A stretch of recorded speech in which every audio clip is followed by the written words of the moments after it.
اللهم صل على سيدنا محمد يا رب صل. بسم اللہ الرحمن الرحیم. آج انشاءاللہ میں سورہ والعصر، اور آج ہو قرآن میں کچھ بھی نازل نہ ہوتا، صرف یہی صورت نازل ہوتی تو یہ بھی کافی تھی.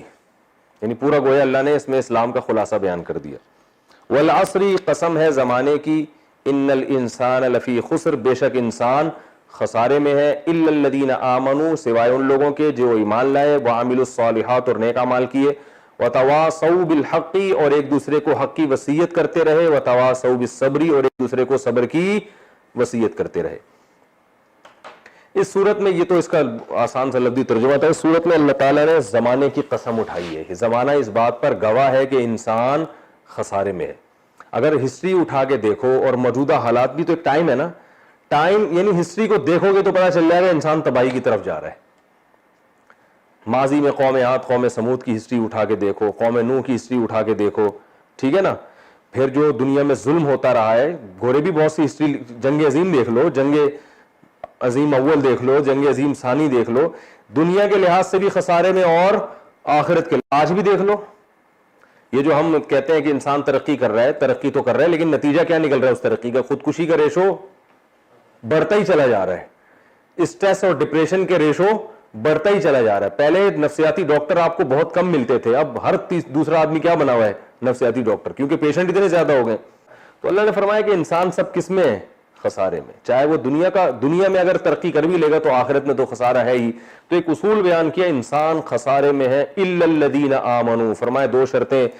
آمنو سے مراد ہے عقیدہ، کیونکہ ایمان تو کچھ نہ کچھ ایمان تو ہندو بھی رکھتا ہے نا اللہ پر، تو ایمان سے معتبر ایمان مراد ہے، دوسرے دلائل سے پتہ چلتا ہے. یعنی اللہ کو ایک سمجھنا، اللہ کے تمام پیغمبروں پر، اس کی کتابوں پر، ختم نبوت پر، جو بھی ضروری عقائد ہیں جو اللہ نے بیان کیے. الا الذین آمنوا، فرمایا اپنے نظریات کو، کانسیپٹ کو بھی درست کرے. آمنو سے مراد کیا؟ اپنے کانسیپٹ، اپنے نظریات، اپنا عقیدہ وہ بھی ٹھیک ہو اس کا. وعملوا الصالحات، اور صرف عقیدہ درست کر لینا کافی نہیں ہے، جیسے آج مسلمان سمجھتے ہیں ہم تو مسلم ہیں لیکن حرکتیں ساری جو ہے نا وہ نہ معاملات میں ٹھیک ہیں، نہ معاہدوں کی پابندی کرتے ہیں. تو فرمایا وعاملوا الصالحات، اور اعمال بھی کیا کریں؟ نیک اعمال کریں، یعنی برائی سے بچیں، اچھے اعمال کریں. وتواصوا بالحق، اور تیسری شرط یہ کہ ایک دوسرے کو حق کی وصیت بھی کریں. یعنی صرف اپنا اچھا بن لینا کافی نہیں ہے، بلکہ خیر کو پروموٹ کرنے کی بھی کوشش کریں. اس محنت میں جت جائیں کہ ہم نے دنیا میں بھلائی کو کیسے غالب کرنا ہے. تو اللہ نے کوئی اسپیسیفک کوئی خاص طریقہ بیان نہیں کیا،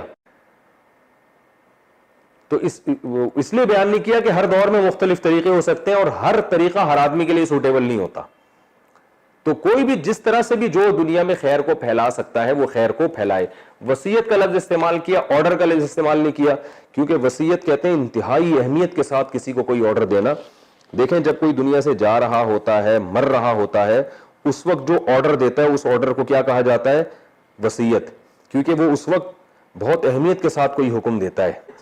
اچھا، تو وصیت کا لفظ کہاں استعمال ہوتا ہے؟ جب بہت تاکید کے ساتھ کوئی بات کی جاتی ہے. تو اس میں دو چیزیں ہوتی ہیں، حکم بہت اہم ہوتا ہے، دوسرا آپ چاہتے ہو کہ لازمی اس پر عمل ہو.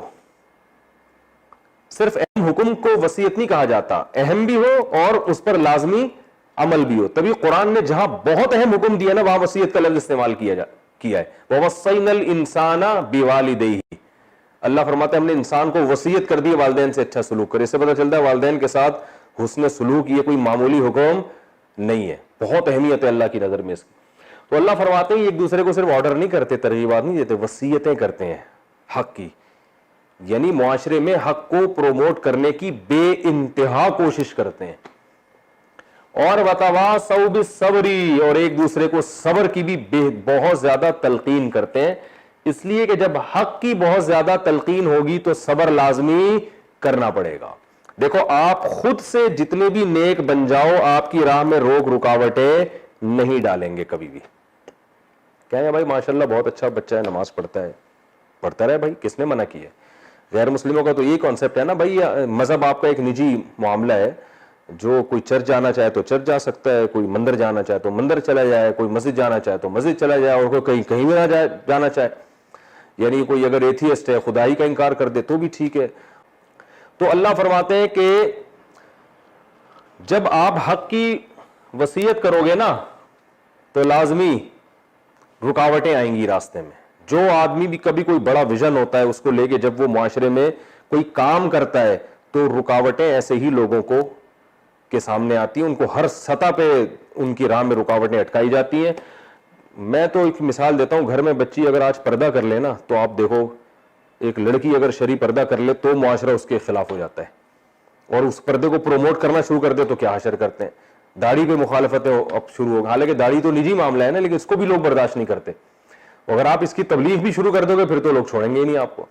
اور اس کو معاشرے میں کوئی بھی نیکی کا کام, بہنوں کی وراثتیں لوگ کھا کے بیٹھے ہوئے ہیں, رشوت معاشرے میں پھیل رہی ہے, کرپشن پھیل رہی ہے, کسی بھی لحاظ سے آپ خیر کو جب پروموٹ کرنے کی کوشش کریں گے تو رکاوٹیں کھڑی ہوں گی. تو اللہ فرماتے ہیں ایسے موقع پر یہ ایک دوسرے کو صبر کی تلقین کرتے ہیں. اس سے بھی پتہ چلتا ہے کہ اسلام میں یہ نہیں ہے کہ بس میں ہی ہوں, اسلام میں پوری ایک مسلمانوں کی گیدرنگ ہے, ایک نظام ہے جس میں وہ ایک دوسرے کو نصیحت بھی کرتے ہیں اور پھر ایک دوسرے کو صبر کی تلقین بھی کرتے ہیں. تو نہ ایک دوسرے کو حق کی وصیت کی جا رہی ہے, اور نہ جب کوئی حق پہ چلتا ہے اس کو مصیبت آئے تو اس پہ صبر کی تلقین. تو اللہ نے 4 صفات بیان کی ہیں کامیاب لوگوں کی, کہ ایمان, اعمال صالحہ, اور معاشرے میں خیر کو پروموٹ کرنا, اور جو پریشانی آئیں تو ایک دوسرے کو صبر کی تلقین کرنا. یہ سورہ عصر تھی. اللہ تعالیٰ سمجھنے کی عمل کی توفیق عطا فرمائے. وما علینا الا البلاغ.